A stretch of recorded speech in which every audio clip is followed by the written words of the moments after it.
TLPH. Moskov for OHEB. I don't like this Moskov.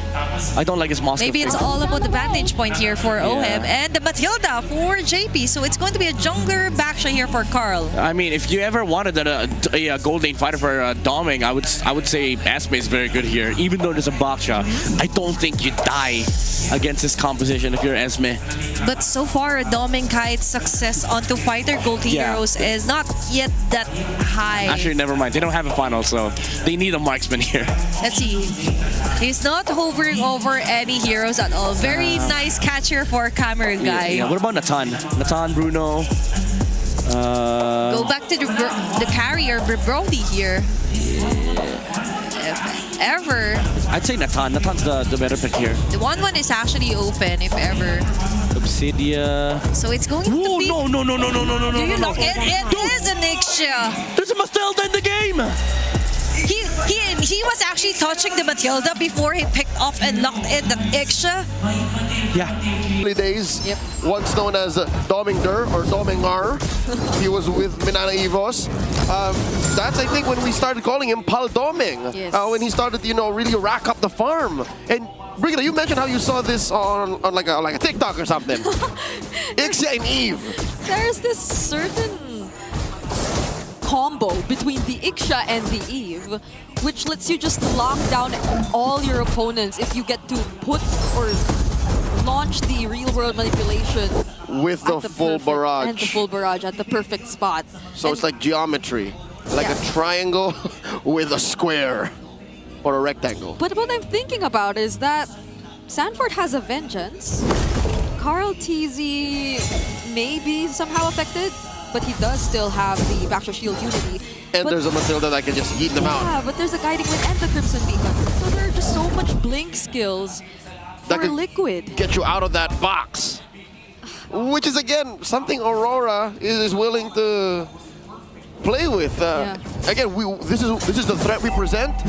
What are you going to do about it, Liquid? While Liquid is sticking to a very Liquid identity. Look at their draft and look at how brazen Carl TZ is taking that small cap away in the bottom lane. They're up by about 200. Like, that's what that small, sneaky rotation got. Yeah, if anything, I feel like Liquid have decided to just pour all of their attention to Doming, because it's been a bit too obvious that Aurora are sticking with the Fredrin. So now they have to target Doming. But now, who is going to be the first target? Carl TZ just goes for Demon Kite straight up. There goes the RWM. And they just try to get out of the box, as mentioned. And it's so easy for them, but Edward flickers in with a Dark Wave! Coming in with a demonic pursuit by Sanford! That's gonna be the first casualty of the game. First objective goes to Aurora 2, and they just get more out of that. With that first trade, would have been worth it. And the turtle made it even more, giving both of these gold laners what Joseph would like to call the gold lane experience, and I think Dominic is having the time of his life. He is making things harder for OHEB. OHEB just barely tried to get the remaining gold from that wave. His SOD didn't even land at the right moment to get the last hit on that second minion. Dominic sidestepped. And he just had to risk it to take that last minion down bottom, but maybe it's also about the laning advantage. For Dominic, the Ixia arguably can handle herself in the lane, not until someone decides to, like JP, rotate down bottom. Change the math significantly. In a 1v1 situation, she has better sustainability, a little more reliable crowd control. OHEB kind of has the angle, that Spear of Misery. Yeah, the passive and all that. And as you can see, though the wave is at equilibrium, but still, Dominic has that XP advantage. I wonder if there's a significant gold advantage as well. As you can see, Aurora, 3.5 minutes in, has 1,000 gold up. So that's what you get with one more kill and that turtle that you scored. Yeah, it's so good for Doming that they won that first objective fight too, because it just allowed him to be a lot more confident here in the laning phase. The bottom lane doesn't seem to be a problem for Aurora, at least for now, because you would expect that Light might have to pay a bit more attention to this Ixia. JP could be a bit more aggressive on this Matilda, but all I'm seeing are guiding winds provided to OHEB to reposition and keep himself safe. They're not guiding winds that try to push forward or threaten Dominkite. Yeah, so it looks like Liquid are hunkering down for what could be the inevitable defensive state that they'll be in if they have to give up every single turtle in the early game. This is the second one spawning in the lower quarter. Quite the pull from Aurora. Again, we have two utility junglers. So expect that these dances will last a little longer. Turtle approaching half health. Yep, no one's really committing just yet, but Aurora decides to go in first. There's the real world once again. Sanford using the final slash, but no follow-up will happen. Aurora are just going all in, and Carl teases the next target. Sanji's Crimson Beacon out, but Edward follows him under the turret. And that's two members down for Team Liquid. And one of them is the Retribution holder, so Aurora can take their sweet time.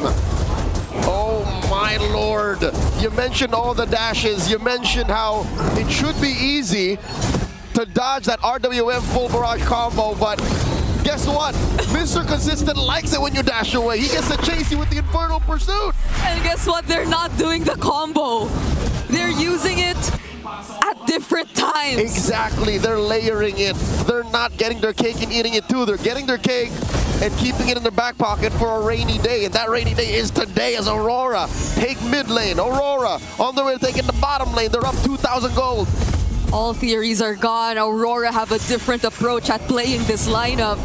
And Team Liquid Philippines, they're clearly surprised by how they're doing this. Rick, it's a full 1,000 between Oheb and Dominkite. And Dominkite just went full greed. Oh. Sky Piercer on this Ixia.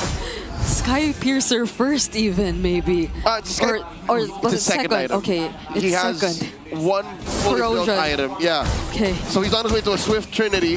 But first, a little stopover, a little break there with the Sky Piercer. I think he's That's reading the still room. something, yeah. He's reading the room like, you guys are going to feed me the kills, and then we're going to go to Jakarta. Like, that's what's going to happen here. They're just so close to making that happen. Because at this point, not even Sanford can look for those final slashes to make things work. Not without triggering Edward. And not with the real world manipulation in front of them. That too, he has to stop. Again, sure you can dash through. You can, train on your targets with the Vengeance, but it's not like the front line of Aurora's making that easy. Yeah, I think Carl, TZ, and Sanford have to be a lot more calculated in terms of the timings in which they go in, because it's so hard to back out when Aurora decides to punish you. You know what? Here's one of those times when I wish Liquid had that Hayabusa to hunt down this Ixia. Because the last time it was picked was Season 14, about a year ago, September 27, 2024, by Kozin, when he was playing for TNC. So the last time it happened in MPL Philippines, RORA was on the receiving end of an Ixia. Yeah, and that was a completely different TNC that we're talking about at the time. A year ago, Edward again has all his eyes on Sanford. But could he be the target? They're gonna settle for whatever they can, because at this point, Team Liquid, they could not get close to the objective. Little trade though. RORA did have to open up that bottom lane. Oheb doing work, getting farm on him. Maybe that SOD missing was a little bit of burnt toast. even if it did hit, like he wouldn't have to press it. Like he should keep himself scared. I think that's step one in Liquid's recovery. Don't pick fights. Guiding wind away, saving Oheb from Edward. That's all we're seeing for now. Unfortunately, they have that, but how else can they utilize the tools that they have? They're not able to play as aggressively because of the threat of an immediate punish from Aurora. Either the real world, the full barrage, or Edward just blocking every single member of Liquid from running away. Oh, smart move from Carl, but Oheb gets caught by the Unbreakable. Oh my goodness. Something tells me RORA have put the fear of God into Liquid. You see how fast JP flickered away? Yeah. I think he was expecting a full-on collapse. He's like, no way! Because it could happen. Edward was so close nearby. That was a jump scare. And now all they're doing is just going for the split push. Team Liquid Philippines, they're stuck in this position of they can't even pick a team fight. Nope. They can't even try to look for pickoffs. No one seems like a safe target if we talk about Aurora. Not until Oheb is ready. And OHEB is so far behind. He's almost 2,000, full 2,000 behind Dominkite. And he only has 2 out of 3 on that Swift Trinity, while Dominkite is on his way. He's 2 in, but also he has a Sky Piercer. Luckily, no stacks on yet. Yeah, but he also has the Sea Halberd, so like, even this early on, they're finding ways to deal with every single form of sustain that Liquid has. Right, shield, heal, and given an Ixie, again, it's been a while, folks, since we've actually seen one in professional play. Might not even want that Swift Trinity. He might just want that Corrosion Sight, and then a smorgasbord of other damage items that you put on Marksman. Lord spawns, upper quarter, Aurora approaching that 5,000 gold lead over Liquid, and I'm not so sure this is the right call. I don't think the Cavalry wants to smoke. Does JP really want to stand up front? Edward, once again, it's always Sanford that he's trying to look for. Oh no. Carl TZ trying to close in. Edward forcing a fight down or on the other side of the map as well. But the AOG's already committed. SOD finally connects. Sanford goes in and Demonkite actually falls. But Edward gets the Lord! Mr. Consistent secures it, and they take down so many. The Liquid Stampede is quelled. Rora finds the wipeout. Dominkite is a maniac.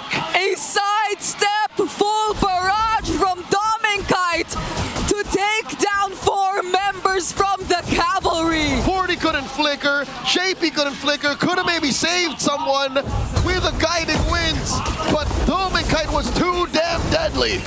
Fortunately, the death timers aren't that long just yet, but they'd have to say goodbye to their holy shields. And Aurora, they're so terrifying, they actually go for Yue, but is he the target? Dominkite! It's Dominkite they want! It's a shutdown from Sanji! OHEB coming in from the back line. Demonkite trained on him. Traded 2 for already. JP and Sanford. Oh no! 3 members of Aurora are on him. Down he goes. Yue gets him. That was time for Liquid to clear the Lord, but was he the best option to get that time? To buy that time for the Cavalry? It's gone sideways as the RWM comes out of Yue. Carl TZ and Sanji, they still have to deal with a single minion and another wave in mid, but Carl, he's trying to close in Demonkite. Sanford trying to catch up, goes for light, but he has the Unbreakable to move a bit further. Carl TZ gets blocked by the minions and the chase will not continue. Laura makes that decision. We can't force the issue. Dominkite just spawned, and we need our marksman to be able to finish this. Put a dot on this match. End it with an exclamation point. 6,000 gold up. Dominkite just built that malefic gun. So as if that range difference was already huge enough, he can now shoot at you from where you can't even see him. That's gonna be a lot more problems for Liquid. Imagine how much resources they had to commit just to find that kill on Dominkite. A lot, Brigida, a lot. But here's the thing.